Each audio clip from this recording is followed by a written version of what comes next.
Sejam muito bem-vindos ao Conhecer e Aprender. Eu sou o Durval Braga Neto e mais uma vez uma honra, um prazer estar aqui com vocês, falando um pouquinho sobre carreira, sobre educação, sobre negócios. E a você que nos acompanha pelo canal 44 Amazonsat, muito obrigado por sua audiência. Você também que nos acompanha sempre pela nossa página no Facebook. Por favor, mande suas sugestões de pauta, críticas, comentários. São sempre muito bem-vindos aqui pela equipe de produção. E hoje o Conhecer e Aprender está recebendo um grupo de alunos da Universidade Federal do Amazonas e também da UEA. Esses alunos estão participando de uma competição internacional chamada AIGEN, que trata da modificação de organismos biológicos. Estamos aqui com a Letícia. Letícia, muitíssimo obrigado. Muito bem-vindo aqui ao Conhecer e Aprender. Letícia, fala um pouquinho mais para o nosso internauta, para o nosso telespectador, do que se trata especificamente essa competição. Bom, Durval, a competição ela inicia com o nosso time participando no ano de 2013. É uma competição, como você disse, internacional. Acontece todos os anos nos Estados Unidos, né, em Boston. Nossa equipe, como eu tinha dito, participa desde o ano de 2013. É uma equipe que está composta por diversos estudantes de diversas áreas. E a competição que nós participamos, ela visa justamente essa inovação que os alunos de diversas áreas podem fazer, propagando os conhecimentos em biologia sintética. Bom, então nós temos um histórico de diversas medalhas, bronze, prata, ouro. E a nossa equipe, como eu tinha dito, ela já, e você mesmo, conta com diversos alunos de diversas áreas. São áreas multidisciplinares, né, e complementares também. Nós temos alunos de enfermagem, medicina, engenharia da competição, enfim, todos eles fazendo essa grande equipe que esse ano está com o nome de Amazonas Brasil, e que vai levar uma proposta inovadora para os Estados Unidos esse ano, com uma pesquisa que ainda não está sendo realizada no estado do Amazonas. E é uma das poucas que está sendo realizada no Brasil também. Você pode falar para a gente um pouquinho sobre o que se trata especificamente o projeto de vocês? Bom, esse ano a temática que nós trazemos é justamente uma padronização de metodologias. Nós estamos trabalhando com CRISPR-Cas9. É um nome um tanto difícil, mas que sugere uma coisa bem inovadora para a comunidade científica. Os nossos estudos, então, vão se basear na modificação do DNA, e essas modificações, no mundo inteiro, ainda não estão padronizadas, ou devidamente padronizadas. Nós não temos laboratórios que trabalhem com a mesma coisa. E o nosso projeto esse ano, ele visa trabalhar a metodologia, para que a comunidade científica possa falar uma mesma linguagem. Ou seja, criar uma normatização, uma padronização desse processo. Exato. Entendi. Iago, nessa participação, a gente, como a Letícia acabou de dizer, a gente tem alunos de diversos cursos e todos estão imbuídos aí por uma causa que é justamente o projeto de vocês, o objetivo principal do projeto de vocês. Como é que esse projeto pode impactar, digamos, aqui na nossa comunidade amazonense? Bem, primeiro de tudo, é o nome do cientista do Amazonas. Nós vamos para lá representar não só o Amazonas como o Brasil. O que vai impactar é no nosso... na padronização mesmo do estudo CRISPR. Tanto isso para o nosso projeto, por exemplo, eu sou de engenharia da computação, nós vamos fazer um repositório que vai realmente auxiliar nessa padronização. Nós vamos fazer com que estudantes ou pesquisadores do mundo inteiro participem de um projeto que tem o mesmo fim, que contribuam com eles. Isso vai ser aberto a todo o público, vai ser toda a comunidade científica, até quem se interessar por fazer, deixar mais acessível e mais simples de se trabalhar. Sobre a questão da iniciação científica hoje no Amazonas, a gente sabe que realmente o sistema educacional como um todo passa por dificuldades há muitos anos, né? Qual que é o impacto que isso tem? Qual é o incentivo que vocês têm hoje dentro dessa situação da iniciação científica e pesquisa, que a gente sabe que é tão importante, sobretudo aqui no local que nós estamos, né? Sim, o status que nós nos encontramos é um tanto delicado, assim como a educação em todo o país. Mas o nosso espectro é trabalhar naquilo que pode ser melhor. Nós contamos com um patrocínio, sim, dos nossos patrocinadores de longa data. O apoio da universidade, sem o qual a gente não estaria aqui, são os nossos maiores patrocinadores e financiadores. Mas nós também procuramos outras fontes de recursos, porque a educação, como você disse, ela percorre um trajeto de certas dificuldades. E o nosso papel, então, é melhorar aquilo que pode com aquilo que nós temos disponível. E vocês precisam hoje de um apoio, eu suponho, né? A competição ocorre quando, gente? A competição que nós vamos participar, ela ocorre de 9 a 13 de novembro em Boston, né, nos Estados Unidos. E o apoio que a gente busca é através de uma vaquinha eletrônica, né, um crowdfunding. É um financiamento coletivo que pode ser encontrado no site do Kikante, onde as pessoas podem, com a dupla função de ajudar a nossa campanha a chegar nesses patamares tão altos que nós queremos levar como para o MIT, e também tem a função de divulgar, né, a ciência que a gente promove. Quantos alunos estão indo no total? São 22 alunos. Todos aqui do Amazonas? Todos aqui do Amazonas, das universidades da UFAM e UEA. E aí existem grupos de outros locais no Brasil também indo? Sim, sim. A maioria é do próprio Estados Unidos, da China, mas temos também representantes da América Latina, e o Brasil tem, se eu não me engano, 2 representantes, que é daqui do Amazonas e lá de São Paulo. Vocês falaram que após o processo como um todo, vocês recebem medalhas, alguns incentivos. Existe algum incentivo financeiro pós o projeto? Bom, esse recurso não é disponível, né? O que nós contamos após sair da competição é com a alegria de ter levado o nosso trabalho lá e com o empenho de levar novas e outras tecnologias de ponta, né? Principalmente com aquilo que nós estamos lidando esse ano, que ainda não tem uma grande difusão a nível mundial. Poucos trabalham. É conhecido, sim, mas poucos ainda estão trabalhando. Então, nesse campo, nós somos pioneiros. Bacana. E, infelizmente, a gente não conta com esse incentivo financeiro. Mas a gente vai dando os jeitinhos para que a ciência possa acontecer. Né? Que bacana. Então, olha, a gente vai continuar falando sobre esse projeto, sobre essa competição no próximo bloco, mas eu vou deixar uma pergunta aqui para a Letícia que os seus colegas vão responder. Eu imagino que após essas pesquisas, todo esse esforço, a comunidade amazonense acaba ganhando muito. E aí, no próximo bloco, eu queria falar um pouquinho quais são os desdobramentos, quais são os impactos que essas pesquisas podem trazer positivamente para o Amazonas. A gente vai para um rápido intervalo e volta já já. Não sai daí.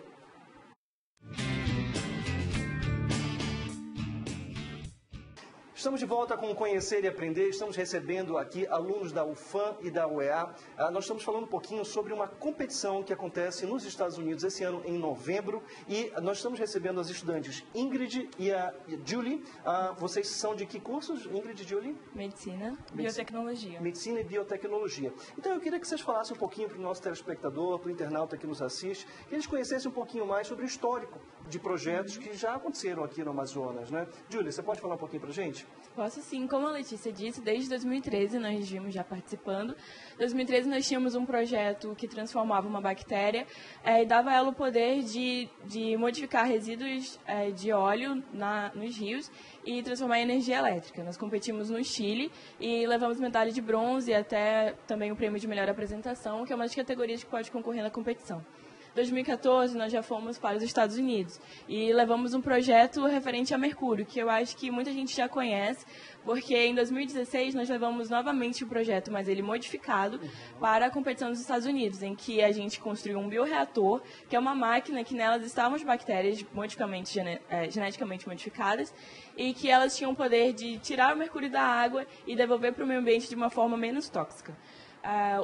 A problemática do mercúrio é muito frequente ainda aqui na região, e essa foi uma tentativa de solucionar esse problema. E qual foi o impacto que isso deu posteriormente? Essa tecnologia avançou, ela está em estudo ainda? Como é que está esse momento? Ainda estamos em estudo para levar em uma ampla escala, e a ideia era colocar o bioreator de uma capacidade maior, porque nós estávamos trabalhando com um protótipo de 5 litros, uma capacidade maior para deixar nas empresas, para os resíduos fluidos que eles despejam nos rios, porque todos sabemos que é despejado nos rios, passassem pelo bioreator e fosse retirado pelo menos o mercúrio, porque sabemos que tem outros metais tóxicos também. Claro. Então, nós agimos nessa perspectiva de colocar em escala industrial, mas ainda estamos em estudos para que isso aconteça. E o que vocês precisam para que esses estudos, por exemplo, esse especificamente, que é um estudo bastante relevante aqui para o Amazonas, né?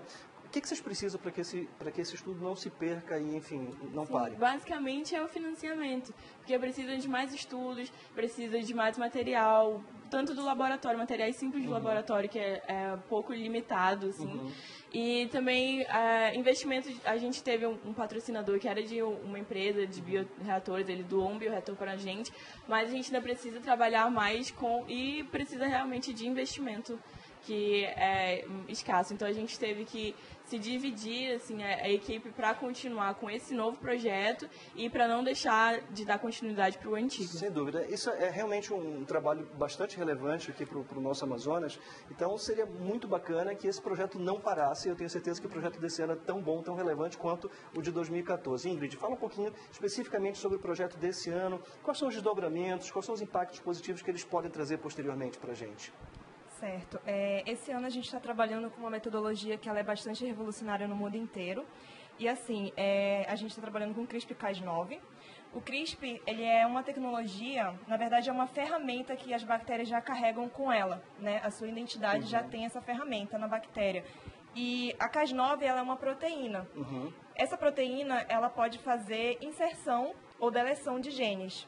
E combinado esse sistema CRISPR-Cas9, a gente está procurando fazer uma padronização, né, porque já existem vários estudos no mundo afora, né, nos Estados Unidos, no Japão, em países da Europa, e aqui no Amazonas a gente ainda não tem uso dessa tecnologia.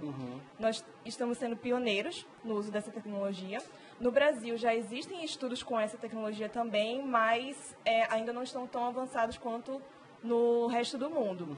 Então, a gente com essa tecnologia, o que a gente quer? Essa padronização, ela vai refletir principalmente na bancada, nos laboratórios, porque o mundo inteiro, toda a comunidade científica vai poder usar a mesma tecnologia, vai poder ter um protocolo padronizado, né? Então, assim, o que eu estiver fazendo aqui no laboratório na Universidade Federal do Amazonas vai estar podendo ser usado também, sendo feito da mesma forma nos Estados Unidos, inclusive em no termos Japão. de layout, de tudo. Sim, se aplica a tudo. Sim, seria uma aplica padronização tudo. mesmo. É uma padronização dessa tecnologia em exemplo qualquer da ISO para laboratório. qualidade, mais ou menos isso que vocês estão buscando? Sim, sim. E isso também ajuda na biossegurança, né? Porque Sim, se a gente está fazendo de um mesmo jeito, Claro. nós já sabemos os resultados esperados. E quando cada laboratório fica responsável por fazer da sua forma, é meio imprevisível como que isso vai surgir. Você tem um pensamento, uma previsão, mas na realidade nem sempre acontece como Eu esperamos. imagino que até a parametrização dos resultados fique mais fácil, né, de você... Sim, essa padronização, quando a gente tem uma padronização para toda a comunidade científica, isso facilita bastante, né?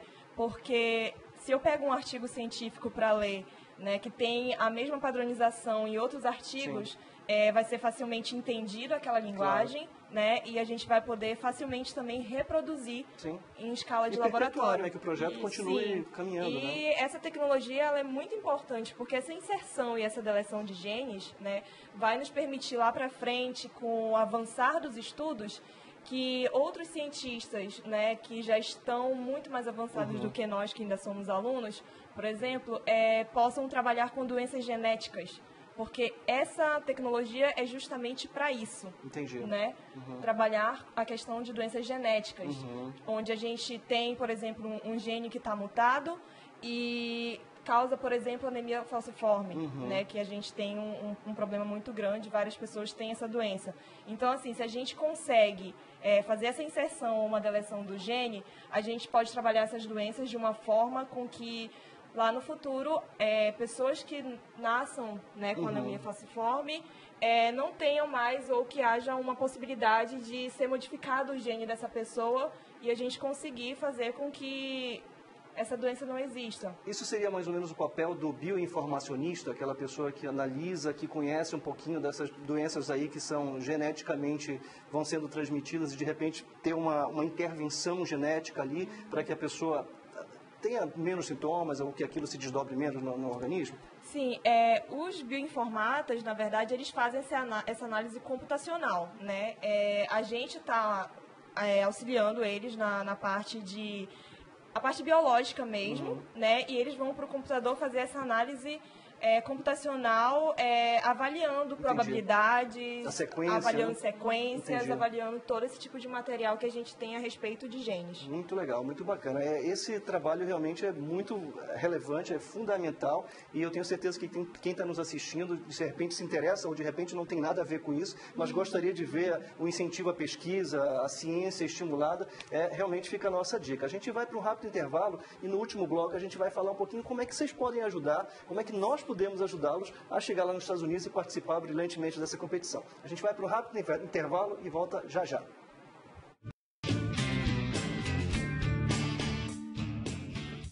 Estamos de volta com Conhecer e Aprender. Estamos falando um pouquinho sobre um grupo de estudantes da Universidade Federal do Amazonas e da UEA também, que estão trabalhando já há algum tempo em torno de um projeto de uma competição que acontece no final do ano nos Estados Unidos, em Boston. Letícia, fala um pouquinho pra gente como é que está sendo essa preparação. Vocês são de faculdades diferentes, mas se reúnem eventualmente. Como é que funciona essa rotina? Bom, a rotina é intensa, né? Ela é dividida na parte prática, que nós temos que estar no laboratório, efetuar o que está no protocolo, obter os resultados para levar a competição, e também na parte de, além dessa pesquisa, ensino e estudo. A gente precisa estudar o que a comunidade científica já produziu, então é uma leitura intensa de artigos, uma revisão da literatura, procurar o que os outros times por aí também já desenvolveram. Fazer um benchmarking, né? Exato. Então, a gente tem essa parte dividida bem clara na equipe, né? Apesar de nós sermos de universidades diferentes, nós nos reunimos na UFAM, nos concentramos lá, até porque fica por questões de proximidade do laboratório. Então, o laboratório fica na UFAM. Exato. O nosso laboratório se concentra lá. Então, a gente já consegue agregar essa parte da pesquisa com essa parte do estudo. E aí é uma série de deadlines que nós temos que cumprir, tarefas que nós temos que entregar, né, para aumentar o nível de produtividade até o dia da competição, onde nós precisamos entregar os nossos resultados. Eu imagino que existam professores coordenando e acompanhando vocês, Rafael. Como é que funciona isso? Bom, a gente tem o orientador principal, que é o professor Espartacus, que ele que é o que fica parte responsável assim, da equipe, e tem o coordenador, que é a professora Jerusa. São dois coordenadores, então? Sim, eles são os que se inscrevem com a gente na competição, eles que orientam a gente, eles que ficam responsáveis por algumas partes, porque a gente precisa ainda do apoio deles. Entendi, tudo mais. Além de eles também, como são professores da área, eles também ajudam muito a gente na parte da pesquisa. A gente pede a opinião deles, professor, como é que ficou assim e tudo mais. Aí eles dão esse apoio pra gente. E eles embarcam literalmente com vocês também para os Estados Unidos? Sim. A gente precisa desse apoio, né, desse suporte. Então, os professores são as nossas âncoras nesse sentido. Agora, Letícia, vocês vão ter que apresentar, como é que é a apresentação desse projeto lá em si? É uma banca examinadora? Quantos dias são? Todos vocês estão preparados e afiados no inglês aí para defender o projeto? Então, ao longo do ano a gente se prepara, né? A competição em si, ela acontece na cidade de Boston, é uma semana de competição, é uma interação frenética com outros times de todas as partes, né? A gente assiste a apresentação deles, né? E procura se empenhar para a nossa. Existe uma banca de juízes que nos avalia, e que avalia... Exato, e não só americanos, mas pessoas são juízes, né, de diferentes partes do mundo. Então, nós somos avaliados por toda a comunidade científica. E a gente, então, se empenha em fazer a melhor apresentação, com inglês claro, com uma demonstração bem evidente dos nossos resultados, com clareza e calma daquilo que ao longo do ano nós construímos. E é muito interessante essa interação com pessoas de países diversos, com outras tecnologias, né? Exato, com outras tecnologias de ponta que eles estão levando, toda essa comunicação, essa interação científica. Agora, esses 22 alunos que vocês falaram, não é isso? Esses 22 alunos são alunos de áreas especificamente técnicas, né? A gente está falando de biomedicina, de medicina, de enfermagem, de design. Mas quais outras habilidades e competências vocês acham que são fundamentais para os alunos participarem e saírem bem-sucedidos de uma competição dessa? Porque não basta só a questão técnica. O que mais é importante e relevante para vocês serem bem-sucedidos nessa empreitada? Bom, Bom, posso responder um pouco e o Rafael, que é um novo integrante do time, complementar. O que a gente busca do iGammer, né, que é a pessoa que participa da competição, é então essa vontade de desenvolver o que é novo, a criatividade. Existe também uma parte da competição que se dedica a alunos do ensino médio. E nós, no caso, acolhemos também esses alunos que possam começar a iniciar junto com a gente os trabalhos, né, da competição, revisão de literatura, enfim, estar no laboratório e aprender. Então, a gente pede o que a competição pede da gente, essa identidade criativa, essa vontade de obter um novo, de pesquisar, assim como os meninos que são novatos já podem falar melhor. Vocês que chegaram por último agora aí, Rafael, o que você acha que é relevante e é realmente fundamental para vocês terem um bom projeto? Eu acho que o principal assim, é a pessoa se interessar pelo projeto em si, né? A pessoa tem que gostar, estar lá, além de ser curiosa, pesquisar e ir atrás para poder entender. Curiosidade é fundamental, né? Porque às vezes tem coisas assim que a gente bate, a gente não sabe como fazer, e a pessoa tem que poder pensar, meu Deus, como faço isso? Que aconteceu com o bioreator, né? A gente não sabia como fazer, a gente foi atrás e conseguiu fazer um protótipo pequeno e deu certo. Que legal. E Letícia, vocês são estudantes de áreas complementares, diferentes, mas complementares. Como é que funciona a questão da congruência? Como é que vocês conseguem conversar? E como é que, por exemplo, um estudante de design interage com um estudante de medicina? Digamos, esse processo de liga-pontos, como é que acontece isso? Por exemplo, qual é o papel do estudante de design?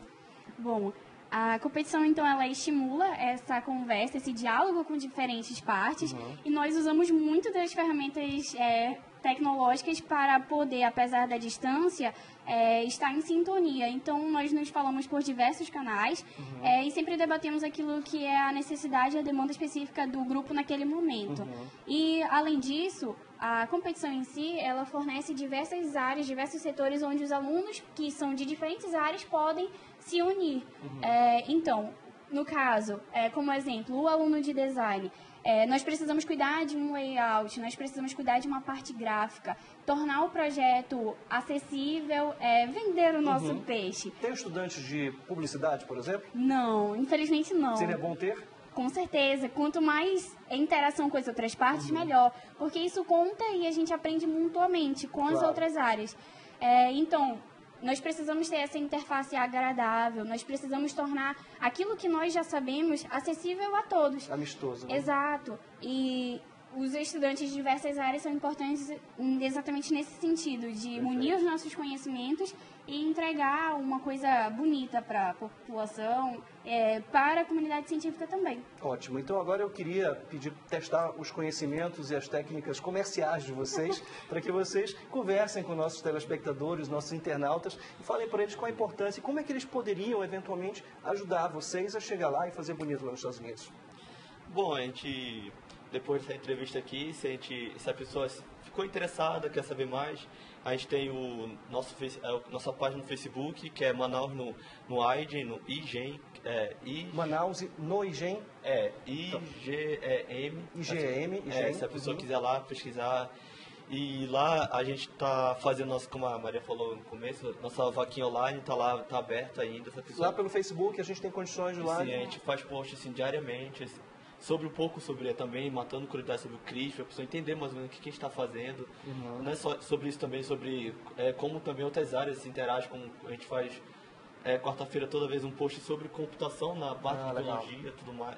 E lá a pessoa pode ver o nosso trabalho, o que a gente anda fazendo, e também qualquer coisa que a gente precisar, a gente normalmente divulga lá. Vocês divulgam por lá também. E a pessoa pode ver e ajudar da melhor forma possível. Se tiver uma empresa interessada, de repente, em conversar com vocês, tem um número de telefone, Letícia, alguma coisa? Bom, a gente dispõe mais dos meios digitais, é uma comunicação mais fácil, então nós temos o e-mail, Manaus no IGEM, aliás, o Facebook, Manaus no IGEM, você pode também achar a gente no Instagram, que é Amazonas Brasil, é o nome da nossa equipe.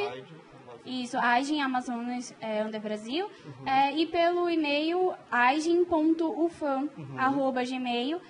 Nós estamos sempre alertas à comunicação E essa integração é super importante para a gente, principalmente nessa etapa de angariar fundos. Claro, sem dúvida. Gente, olha, eu desejo muito sucesso para vocês. Espero que vocês consigam aí o que vocês precisam e brilhem lá nos Estados Unidos e tragam resultados muito bacanas para a gente. A você que nos acompanha, muito obrigado pela sua audiência. Por favor, olhem para esse projeto, é um projeto bastante interessante, vale muito a pena. Fiquem de olho que a gente vai ficar divulgando aqui os próximos passos, o que vai acontecer e o resultado final. Então, muitíssimo obrigado a vocês que nos acompanharam pelo canal 44 do Amazon Sat e a gente se vê no próximo Conhecer e Aprender.